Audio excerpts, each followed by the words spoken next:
Hello and welcome to another brand new episode of Today in the News. And of course, it's a Friday. I mean, we're really excited that it's Friday. And, how we do it here on Today in the News. We read and analyze, top stories on the front pages of the newspaper. And my name is Precious Chikudi, and I'll be doing this with my co-host. So it's Friday. What are your plans already? Thank God it's Friday. People are always waiting for Friday, and I'm one of the persons that's always excited about Friday. What's always special about the weekend? The weekend is just it's very, very short. That's something that I've been looking at. That if it's possible for them to extend it, but at least I'm just thankful that of course it's weekend, and this weekend I just plan to rest and take my time, and also just monitor what is going on in Nigeria. Alright, so we're moving on, and then we're taking the front page of Vanguard, and the main headlines. We have tension as 24 Edo House members fight for control. The rioters, police, other security men invade Edo Assembly Complex in the morning. 17 lawmakers impeach Speaker, Deputy. Edo emerges new Speaker. He's a joker, Speaker Okiye says. Will resist attempt to take over assembly, says Obaseki. Also, security agents take over house as renovation begins. PDP, APC exchange words. Edo 16 lawmakers visit police. Event in Edo threatens other, says Atiko. And on the COVID-19 update, we have Lagos records 76 new infections as confirmed cases rise to 45,244. You can see that on page 42. And stories above, we have COVID-19. Federal government extends ease lockdown by 4 weeks. People were asking, are we still on lockdown like this? And you can see more on that story on page 7 and on page 8. Hashtag revolution now protesters. Irritant says Presidency. Also on page 8, 20 killed, houses burned in fresh South Kaduna attacks. And Kumi Masari, Apia Shrim, Taimawa in Zangon Kafta local government area attacked. Local government chairman gathers corpse from villages. Buhari asks security chiefs to be decisive. And stories beneath, a few price marketers bemoan confusion, accuse federal government of price disparity. You can see that on page 14 and page 6. We have COVID-19 police array Naira Marley, a manager. Also on page 11, COVID flags off 23 billion naira food palliatives for 1.7 million naira households. 1.7 million households rather. Also on page 8, Rep bids to pass National Water Resources Bill. Ikes Southern Middle Belt leaders away from the Vanguard. We move straight to the Punch newspaper. And on the front page of the Punch, we have a revolution now. Hashtag revolution now. Groups others fume as Presidency calls protest child's play. Irritation. And the riders, we have Buhari protested against Jonathan in 2014, and that's coming from a co-convener. And reaction insensitive, says ex-MBA VP. Regime mismanaging democracy, says ex-CDHR president. 15 protesters still detained, and that's coming from Falano. And you can see more of that on page 2. And moving on to other stories below, we have we didn't impose travel ban on Nigerians, and that's coming from UAE. And you can see more of that on page 15. On page 7, varsity workers threatens a fresh strike over IPPIS minimum wage. Ogun village heard accused of raping 15-year-old daughter hospitalized. And you can see more of that on pages 4 and 5. On page 8, we have a Governors Constitute panel to meet Buhari on worsening insecurity. Naira Marley manager fined 100,000 naira for violating travel ban. NUC invites management, ASU, others over Lautech crisis. And you can see more of that on page 8. And moving on to the stories above, we have more drama in Edo as faction impeaches Speaker. APC, PDP lay claim to assembly. And the rider, 14 absentees, APC lawmakers emerge. Team up with aggrieved assembly members, Okiye Keys. and you can see more of that on page 2. And that's all we have on the front page of the Punch. From there, we'll move straight to this day newspaper. And on this day newspaper, we have main headlines. Political crisis in Edo deepens as Assembly Speaker is removed. The riders, we have Obaseki pledged support for Okiye. Ize Yamo congratulates Edoro. Also, Buhari tells security agencies to deepen cooperation. Stories about, we have World Bank board meetings, failure delays Nigerians' loan request. COVID begins distribution of 23 billion naira palliative to 10 million Nigerians. You can see that story on page 5. And also, lastly, on the front page of this day, we have INEC inaugurates portal for live transmission of results.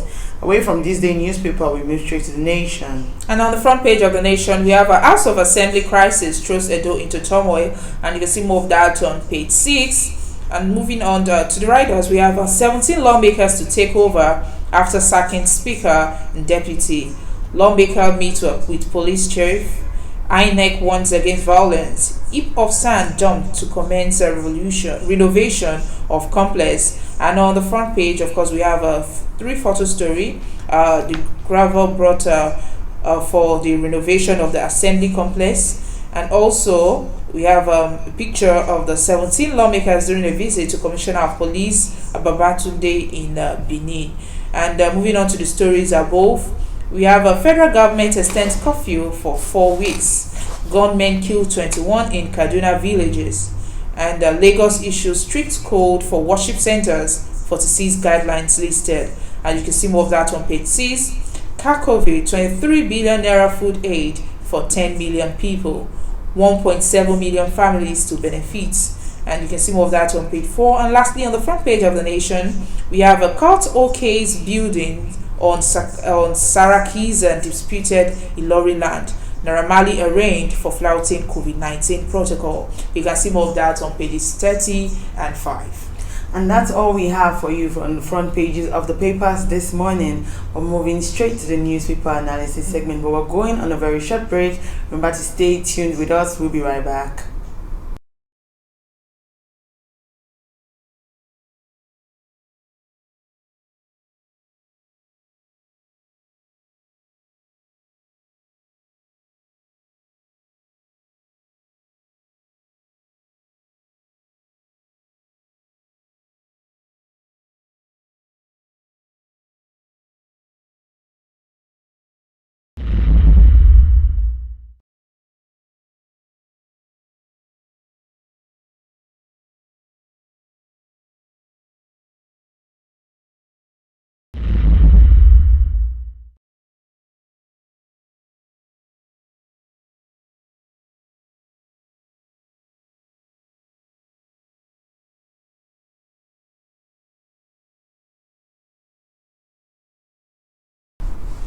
Alright, welcome back, and we are just still joining. It's still today in the news on Vanguard Live. My name is Precious Chukudi, and I'm still with my co-host Dablala Bushak. Alright, let's just move straight to the newspaper analysis segment. And tension as 24 Edo House members fight for control. And there was tension and drama yesterday as a combatant for Edo State governorship fought squarely for the soul of the State House of Assembly. 17 lawmakers, including 14 members elect whose seat had previously been declared vacant, met, swore in the members elected a new speaker, Victor Edoro, impeached the Speaker of the House, Frank Okiye, and his deputy, Roland Asoro, and fixed the plenary for today. As early as 8 a.m., policemen, personnel of Nigerian Security and Defense Corps, NSCDC, and armed plainclothes security men took over the State House of Assembly complex over allegations that 19 lawmakers were planning to storm the Chief Anthony Enahoro complex, elect a speaker, principal officer, and commence legislative activities. And the development made the governor to cut short his campaign visit to attend to the situation. And this is still back on, Edo State has been having a lot of troubles of late. Reports of people saying there's going to be violence. Even we've seen how the campaigns in this period has not really been all that peaceful, with people still fighting here and there and all these things. And then also in the Edo House of Assembly, it's really shocking, the fight for control. But then is what it is politics and politics. Exactly. People have to win, people have to lose. But then to the extent of even having fights and quarrel, I just think that this doesn't speak so well of those leaders at all. What stories do you have for us? Okay, how we've been talking about Kaduna killings for some period now, and insecurity issues in Nigeria. So no fewer than 20 people were killed in the early hours of yesterday, while several others were injured in fresh attacks on 3 communities in Kaduna, in the Zago Katab local government area of Kaduna State. The fresh killings came barely days after the security agencies were deployed to the vulnerable communities of the state to prevent residents from further attacks. Kaduna State police public relations officer who confirmed the attack described the incident as unfortunate. The attack was said to have been carried out by suspected militia men in 3 communities. A native who craved anonymity said the gunmen attacked the villages as rain continued all through the night. The secretary at local traditional council, that's Mr. Stephen, who also confirmed the Kano, said that the casualty figures were sketchy and could rise further by the time those still missing were found. He added that many of the residents fled their communities to avoid attacks, stressing that nobody knew what had befallen them.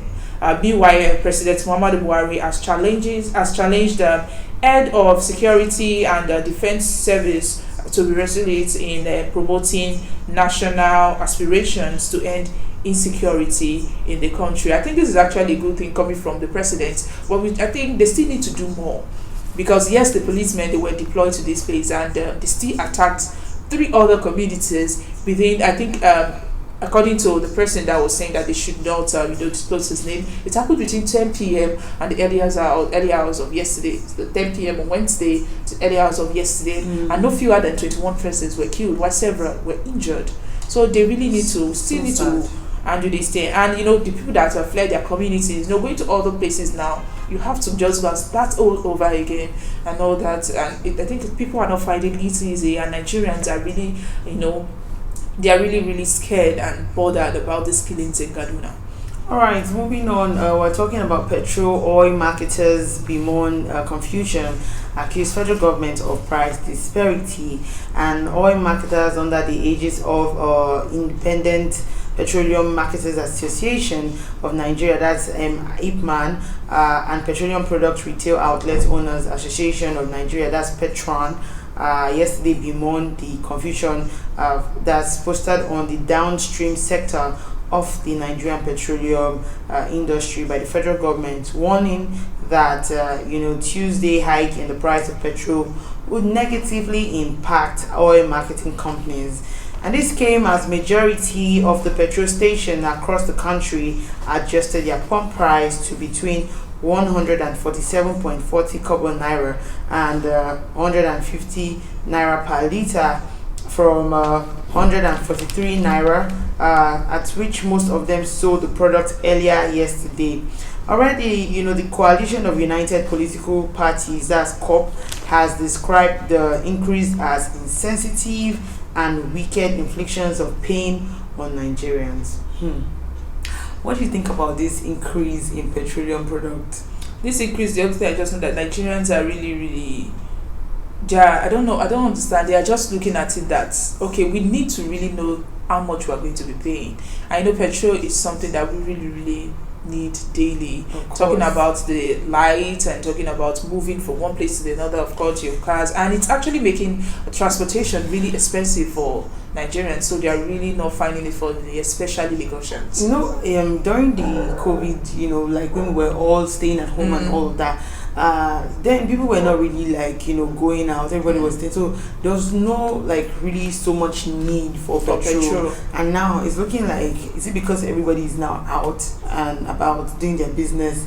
Is that the reason for the increase, or could it be because of some other things that they? Because apparently then we saw petroleum products come down, yeah. And then now we're seeing it really go up. Are we saying that? I don't really get what exactly is happening, but then they should also consider Nigerians, because really a lot of people are struggling. People are still trying to It's so funny that almost everything is going up, but salaries are reducing and people are being sacked. That's exactly, I think yesterday I still saw reports that I think like 2 airlines sacked 170 pilots. Sure. And these people, of course, they'll be home now. They have to fall back to their savings, and of course they have to cut back on their expenses. And you're telling me that everything is increasing. Food items, petroleum products, everything is increasing. So what are we now going to say? And how do you expect these people to manage? So I think we really need to, Nigerians, the leaders really need to do something to assist the people and make life very easy for them. Yeah. Okay, so here I have a representative plan to pass the Nation Water Resource Bill 2020. So the House of Representatives may actually be in a plot to ram through a bill that seeks to vest the power over all water sources across the Federation in the hands of the executive. The bill, when first introduced last year by the Presidency, had generated controversies across the country because of its desire to have the federal government take charge of lands and water resources in the country. Some commentators thought of it as a decoy to advance the interest of the cattle-herding populations. The bill seeks to bring all water resources, all surface and underground, and the banks of water sources under the control of the federal government through its agencies to be established by the bill. Reacting to the secret plot to pass the bill, the Southern Middle Belt Leaders Forum, that's SMBLF, called on Nigerians to be ready for protracted resistance to the move by the lawmakers. Things that we read on the media. Moving on, we have gunmen kills a pregnant woman, husband, and 2 others in Bayelsa. Gunmen invaded a Zikoro village in the Yenegua local government area of Bayelsa State and killed 4 persons, including a pregnant woman and her husband. The gunmen were said to have also attacked a church, set some buildings ablaze, and vandalized some vehicles. A resident of the community, who is also a medical doctor, said the armed boys also came into my compound and destroyed my cars. And the state police command confirmed the incident, but claimed that it was perpetrated by suspected cultists in reprisal. Also, operatives of the Operation Puff Arthur had earlier traced the hideouts of the cultists to the bush, dislodged them, and burned their camps. I mean, like killing people. The level of insecurity now these days is so alarming. You see it every day. People are being killed, and it's sounding like a normal thing. I think that we really need to, handle this insecurity level so seriously. Because it's getting out of hand. You wake up every morning and then you're seeing gunmen killed, houses burned, people killed, and it's looking like just actual figures when in real life this is human beings being killed and being gone. It's a very sad thing. Mm-hmm. Exactly. So moving on. And you have comments. And let me take some comments, and this one is from let's see, this one is from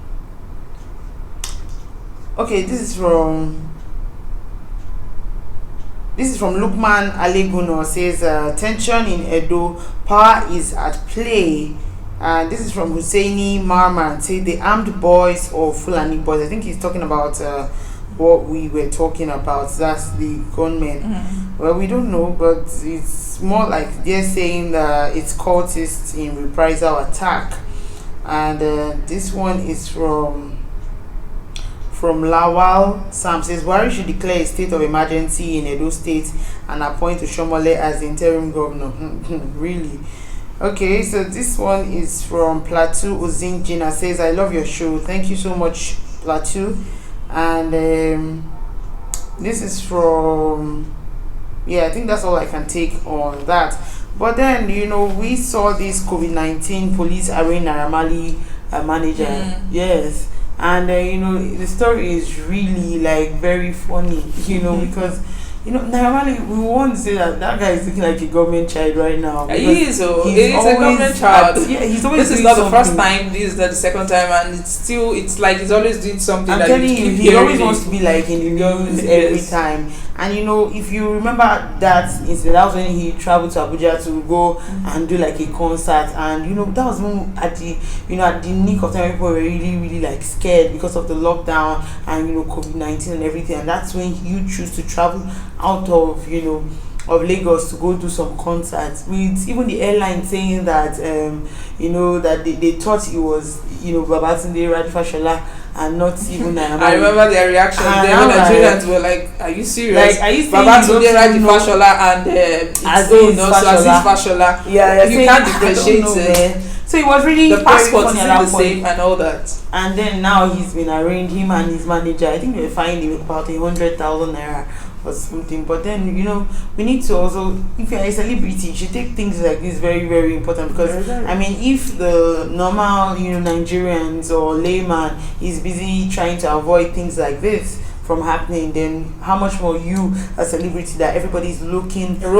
Yes, people look at you, and some people even want to live your kind of life, but then if you're not even listening to constituted authority, we have Malians that are there looking at him. You understand what I'm telling you? And we have seen something like this happening, so it keeps looking like every time you're breaking laws, like you're not even taking cognizance to the things that are being said. So well, it's good to see that at least because that one that he had with the actress Funke Akindele, it was like they just told him to apologize and then go off.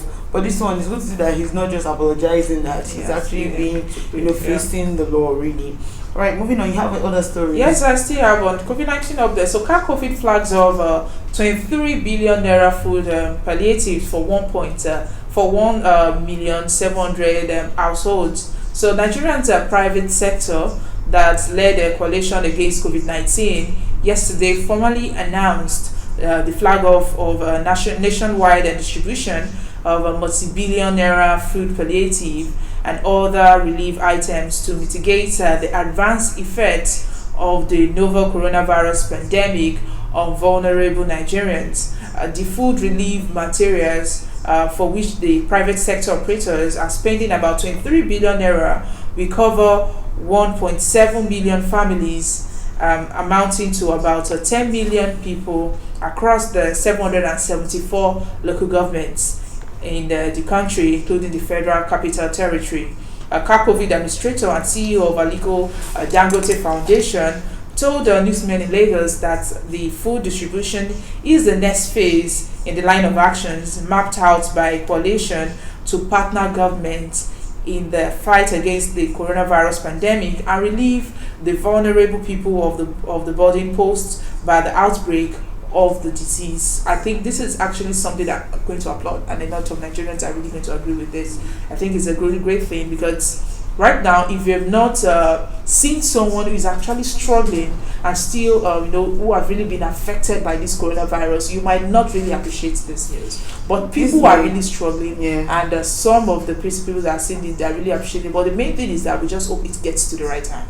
That is exactly my point. It goes to the right time. One thing we keep seeing people who bring out like funds and say, okay, we want it to go around and all that, and then we see it. The question really is this going to get to the right people, or are some people just going to allow it stop at their own bus stop and let it not get to the other people? Because that's one of my issues with when these things are being shared, because there are people who really and truly need these things, and there are some people who just want it. So I think the main thing is that we should just make the people who need it, let them get these things, not the people who want them. Your want is very different from your need. I think we should be able to differentiate that, and just, if you are able, you're still, you can still afford to do these things and live normal. Then the people who can afford them and really need these things, we should allow you to get to them. Nigerians, please, you're begging you. And another thing again that just crossed my mind also is just the fact that sometimes I remember that time during the, when we were all, at home and, observing the whole lockdown thing. When they said they were giving people money, when they passed that wrong information across. Yeah, I remember that. And some persons really, I just thought about it, that really, imagine if really it was really true that money was being shared across. Even people that are doing well for themselves felt like they needed to also take part of the money.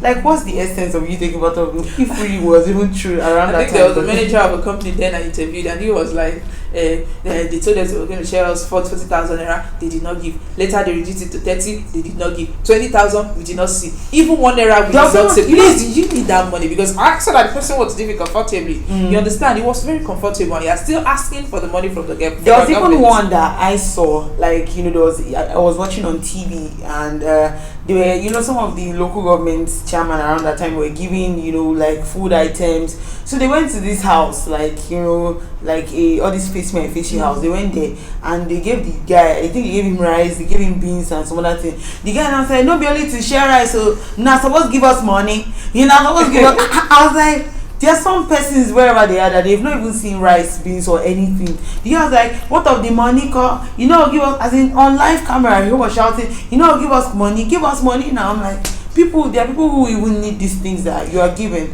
and then you're still shouting. Okay, let's talk about that. And some of these things during that period also, like those that got and told us those that did not get. I think there was one local government in Yanopaja then, and the CD area, when they brought some of the palliatives that they were supposed to give them, and they took the picture. I think there were like 1 or 2 derrick of rice for 3 streets, 1 derrick of beans for like 3 streets. And they were asking, are we supposed to share like one grain of rice, or what are we supposed to do with this?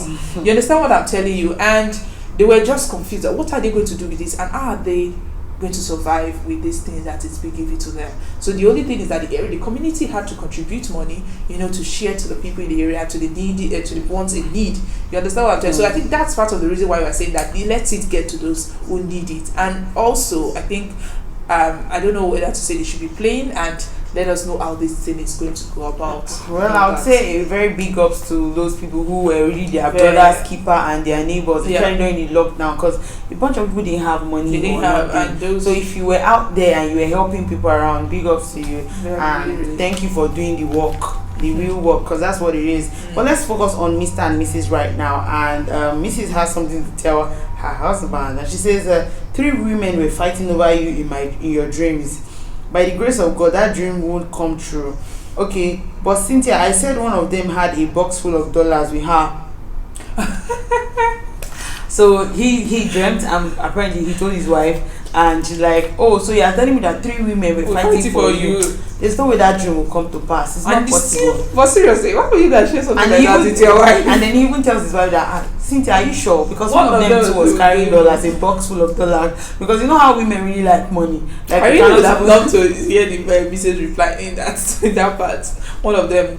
Wow, no, seriously. Especially because when you just mentioned money, like he was expecting that when he said a box full of dollars, his wife would be like, but even when it comes to money, they just still don't like to share. They still don't like to share their husband. No, I don't think there's any woman actually who really likes to share. Except someone who really, really loves money. That's just the only thing that you can use to say that. Alright, that's all we can take for our morning show here today in the news. Remember that you can equally like, share, and subscribe on all our social media platforms showing on your screen, as well as if you want to find out up-to-date stories of what's going on in the country and the world. You can basically go right now on our website www.vanguardngl.com to find out what's happening right now also around the world. Till I come your way next time, of course, my name remains Precious Chukudi, and I have with me in the studio my co-host Lola Bushaki. Alright, thank you for watching and have a fabulous weekend.